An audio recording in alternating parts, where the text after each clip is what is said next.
Fast X made off with millions in its opening weekend. Here's how the film maintained the franchise's box office muscle 10 movies deep. Longtime fans of the Fast and the Furious franchise tend to make an event out of the debut of each new chapter. Fast X is the 10th film in the main series and 11th overall, putting Fast movies in a rare class with long-running franchises like Star Wars, Star Trek, the Marvel Cinematic Universe, and James Bond. Though there might not be Fast TV tie-ins on the scale of Star Wars or the MCU, the series nevertheless has a loyal and active fandom that has historically shown up on opening weekend. From 2009's Fast and Furious onward, the Fast movies have all raked in at least $60 million domestically in the first weekend of their theatrical run. Liquid gold. 2015's Furious 7 was the biggest of the bunch, banking nearly $150 million in its first 3 days. Every other installment has come in respectably, but still under $100 million. 6 of the Fast films with big opening weekends went on to gross more than $500 million worldwide, so things look good for Fast X on the whole. That said, 2 factors throw a wrench into what would otherwise be unqualified success. The $67.5 million domestic take for Fast X is the second lowest since Fast and Furious, beating only the side project Fast and Furious Presents Hobbs & Shaw, which debuted with about $60 million. The latest film's $340 million production budget also far exceeds the rest of the franchise, which means Fast X will have to do much better by the end of its run just to break even. Fast X might not have lit the domestic box office on fire, but its international receipts are smoking hot. The film's $318.9 million global total is the second best of the year so far behind the Super Mario Bros. Movie. When taking the US figure out of the equation, it's the single best international debut of 2023. Worldwide ticket sales are where the Fast films have managed to hold steady and even make gains, while sci-fi and superhero franchises have struggled lately. To paint a better picture, let's compare Fast X and Ant-Man and the Wasp: Quantumania. Fast X grossed more than $250 million internationally in its first weekend, while the third Ant-Man film barely crossed $100 million. Fast X did particularly well in China, but it also performed admirably in Italy and Brazil, 2 countries that serve as locations on the globe-trotting action film. All right, dorks, what are we blowing up? What? The Vatican? More proof that spectacle, in this case spectacular car chases, physics-defying stunts, and epic explosions, is a universal language? Fast X had a strong opening on IMAX screens. The film made about $22 million from the more expensive tickets sold for that format, and the majority of IMAX ticket sales, $16.2 million, came from overseas. Fast X benefited from the fact that it hit theaters at the very beginning of the summer movie season, before the marquees got too crowded with big-name blockbusters. One reason for its $318.9 million worldwide opening is simply a lack of competition. It's been 7 weeks since the Super Mario Bros. Movie hit screens, so the majority of viewers who wanted to see the video game adaptation have already seen it. Mario is also available to rent or purchase via video on demand by now, which likely steered even more moviegoers to Fast X. Guardians of the Galaxy Volume 3 has been holding its own at the box office, nearing the $700 million mark in worldwide ticket sales. But its 2-week head start made some room for whatever audience overlap there is between Guardians 3 and Fast X. Elsewhere down the list is R-rated fare, such as Evil Dead Rise, which was in its 5th week, and John Wick Chapter 4 in its 9th. There was also the warmer, fluffier Book Club The Next Chapter, and Are You There, God? It's Me, Margaret. Had Fast X contended with The Flash, Indiana Jones and the Dial of Destiny, or Mission Impossible Dead Reckoning Part 1, it may not have conquered the box office quite so handily. Fast movies have never been prestige cinema. Even so, about half of the entries in the franchise have scored decently well with critics, with Furious 7 and Fast 5 coming in at the top. It took a while for critics to catch on to what audiences already knew. The early Fast films linger at the bottom of Rotten Tomatoes' ranking, probably in part because reviewers didn't have a sense of what the over-the-top franchise was trying to do.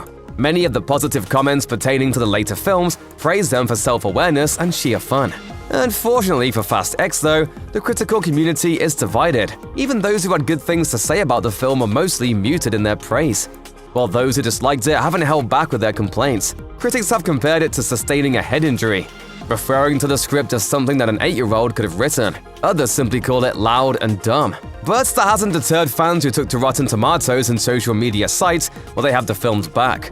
Fast X currently has an 86% audience score compared to its 54% critical tomato meter rating. Viewers seem to appreciate the plot twist as well as the non-stop action. And since the general public is who's buying the tickets and the popcorn, especially for a deep into the franchise movie like Fast X, they're a better predictor of a movie's bottom line. One thing that most critics and fans agree on is that Jason Momoa is a worthwhile addition to the Fast and the Furious family. From Vin Diesel and Jason Statham to John Cena and Dwayne "The Rock" Johnson, the sprawling cast was already pretty full up on middle-aged, muscly men. The 43-year-old Momoa, who also plays Aquaman, is arguably a similar type of actor. They don't always get credit for their craft. And if we're being honest, fans don't really come to see their movies for humanistic performances in the first place. And like with the DCEU, the franchise itself is the brand name. Like many of his cohorts, Momoa is a well-liked celebrity who audiences are happy to see in movies. But whether he was a reliable box office draw was still an open question. It's not necessarily Momoa's star power that convinced viewers to come out for Fast X. More likely, it was the strong buzz he earned for his performance as the series' newest villain, Dante Reyes. The actor told Variety that he conceived of Reyes as an androgynous, vengeful peacock. I'm Dante. Enchanté. The son of the drug lord slain in Fast 5, Reyes has a predilection for nail polish and colorful cars. While critics, fans, and Momoa himself acknowledge that the performance is over the top, the consensus is that's a good thing. Dante Reyes is an entertaining presence who steals the movie. Also, the rest of the cast is stacked. While the Fast and the Furious films feature more than their fair share of standout action set pieces, arguably only a few of the 11 installments have risen to the level of legitimately good filmmaking. 2011's Fast 5 and 2015's Furious 7 are frequently cited as the franchise's high points. Fast X director Louis Leterrier told Entertainment Weekly that the 5th film is easily the best, and his 10th film is essentially a direct Fast 5 sequel. Leterrier reframes the infamous safe chase by adding in the perspective of Dante Reyes, who is knocked off a bridge in Rio while his father, Hernan, is killed. This becomes a motivation for Momoa's character, who wants justice for his father's death and the loss of his family's fortune. Dipping back into past narratives and even changing what the audience has seen before is a tactic that the Fast and the Furious series has employed again and again, often with crowd-pleasing results. Since the word was out that Fast X had strong connections to Fast 5, it's reasonable to think some fans, perhaps even some who haven't kept up with the entire series, showed up to see how the former would tie into the latter. Even some of the Fast franchise's most ardent supporters thought that the film series may have finally jumped the shark with F9, a movie in which, among other physics and logic-defying feats, Tej and Roman enter actual space in a rocket car. Man, this is insane. We are headed to outer space. You acting like we on our way to Home Depot. What started as a standalone film about street racing based on a real piece of investigative journalism has become an even more purposefully unbelievable collage of cinematic stunts, with each subsequent sequel feeling the pressure to up the ante. Fast X tones things down ever so slightly, but we're still a long way from good old-fashioned drag racing in downtown Los Angeles, and that's more than okay with fans. They've come to expect ridiculous, death-defying hijinks that either wouldn't work in the first place or would absolutely kill a human being who wasn't wearing franchise plot armor. If it could be done in a car, they did it.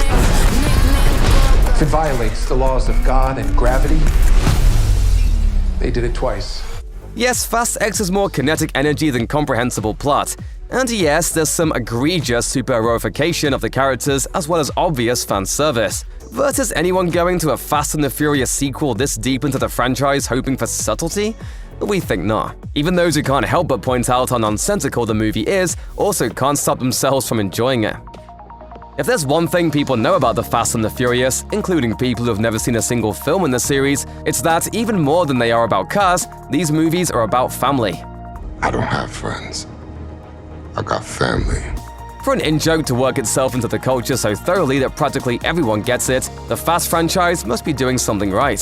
Fast X not only utters the word more times than viewers can count, but it also makes good on its central theme, exploring the bonds between fathers and sons especially. The Toretto family tree is pretty twisty and branchy, and allegiances turn on a dime whenever the plot requires it. For a franchise that's been going strong for over 2 decades, it's become a necessary part of the design. One way to think of the Fast movies is as a gritty, testosterone-fueled, big-budget soap opera. Fans that have stuck with the series follow their favorite characters and try to guess who will backstab or make amends with who. For all the slingshotted cars and races against trains, these movies do have a human element to them, and one that's surprisingly earnest, particularly when compared to other hyper-masculine, high-octane action movies. Maybe all that fire and metal gives audiences a cover they need to enjoy what's really just a sappy story at heart. The biggest box office successes of all time, the Fast films among them, almost all have something in common. They're rated PG-13. The PG-13 rating stretches from the later installments in the Harry Potter franchise to the most recent Guardians of the Galaxy movie, which features the MCU's first ever F-bomb. It's not exactly an informative measure of a film's family friendliness, but generally speaking, it affords families, at least those with slightly older children, the ability to take everyone to the movie theater for the night. That typically gives an automatic boost to PG-13 titles. Teens and adults won't always seek out G or PG films on their own, while younger audiences are prohibited from movies that receive an R rating. Fast X and its PG-13 rating fall squarely in line with other broadly appealing box office behemoths, like Avatar, Titanic, Star Wars, Jurassic Park, and last year's big hit, Top Gun: Maverick.